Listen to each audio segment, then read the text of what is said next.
It was Independence Day across the United States, but looking around the Rogers Center there was no indication it was a special day for the huge neighboring country to the south other than the red, white and blue Patriot socks worn by many of the Blue Jays and Mets. But in the end, it seemed the Mets came with their own fireworks on the way to a 6-3 win and a series split.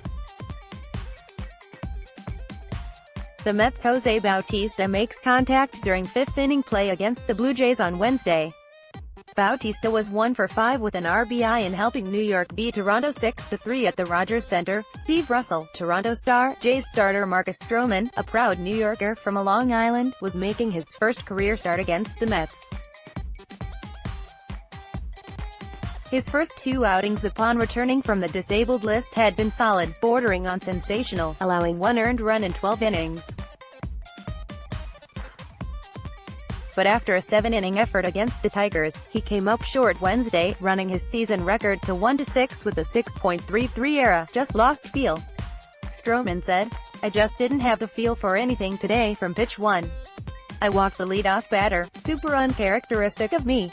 Just had trouble getting my grip on pitches. Is what it is, just look forward to the next one." Stroman was battling through 4 innings, facing just 1 batter over the minimum when it all came apart in the 5th. Wilmer Flores singled leading off, followed by a 2-run homer by Todd Frazier. Article continued below. "I saw 3 pitches," Frazier said when asked about the difference in Stroman in the 5th. "For me, whenever I face him I sit on the fastball. It's got a lot of movement, so I'm looking somewhere out over, but if it's on the plate it's going to be inside. I try to keep my hands in tight. You can't hit his slider. It's really hard to hit.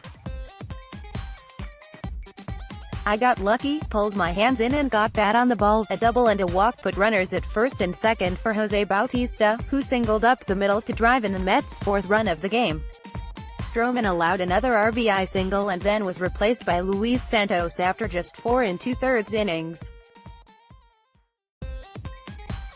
In the 2 games, Jays starters combined to throw 5 innings, with the bullpen being needed for 13 innings. Bautista was greeted warmly with a prolonged ovation when he stepped into the box in the 1st inning.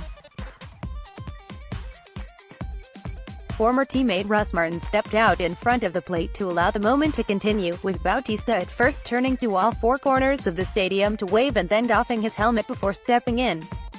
While this was happening, Stroman in tribute stepped off the mound and applauded. "I love Bow," Stroman said.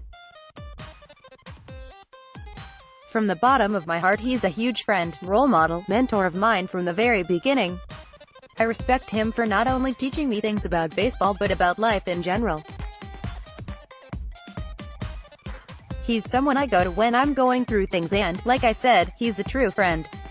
I'll continue to reach out to him whenever and he'll be a lifelong friend of mine." The Jays seem to have finally settled on a 3-man mix for the troublesome 2 middle infield positions that consists of Lourdes Gurriel, Aledmys Diaz and Devon Travis.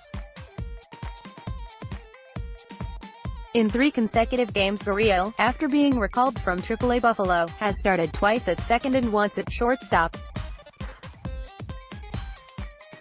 The 24-year-old Cuban started 2 nifty double plays in the first 2 innings in support of Stroman and contributed a go-ahead RBI single in the 4th after his go-ahead 2-run homer in the series opener on Tuesday. "If Gurriel's going to be here he needs to play," manager John Gibbons said.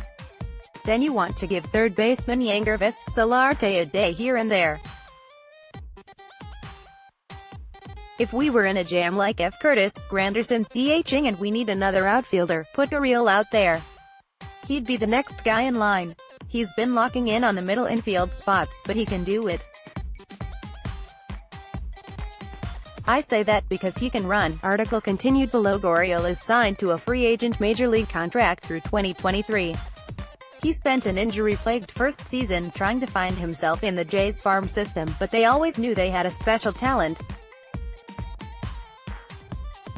Defensively he is a work in progress, adjusting to making the shorter second base throw to first and sometimes erratic on the longer throw from the shortstop position.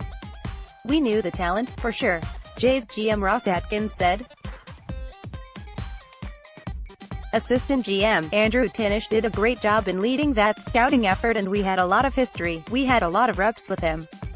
We also had a great deal of conviction in that he had been around some of the better coaching in the world and had really good influences in his life, but no one knows how that will translate when you are going through a transition that he's gone through. We certainly knew the talent, the bat, the glove, the athleticism, the arm strength. We knew those things, and on how it would translate, we were optimistic. Gurriel's countryman, Kendrys Morales, opened the scoring for the Jays with a solo homer into the seats above the Mets bullpen. Having escaped Cuba in 2004 and now living in South Florida, Morales, on all of his July 4ths, has batted 13 for 36.361, with 3 doubles, 2 homers, 8 RBIs and a pair of walks. The Jays' DH needed a triple in his final at-bat for the Independence Day cycle, but struck out. Canadian catcher Martin posted his third 3-hit game of the season, snapping a streak of 8 at-bats without a safety. In all, the 3 American-born hitters in the Jays lineup combined to go 0 for 12.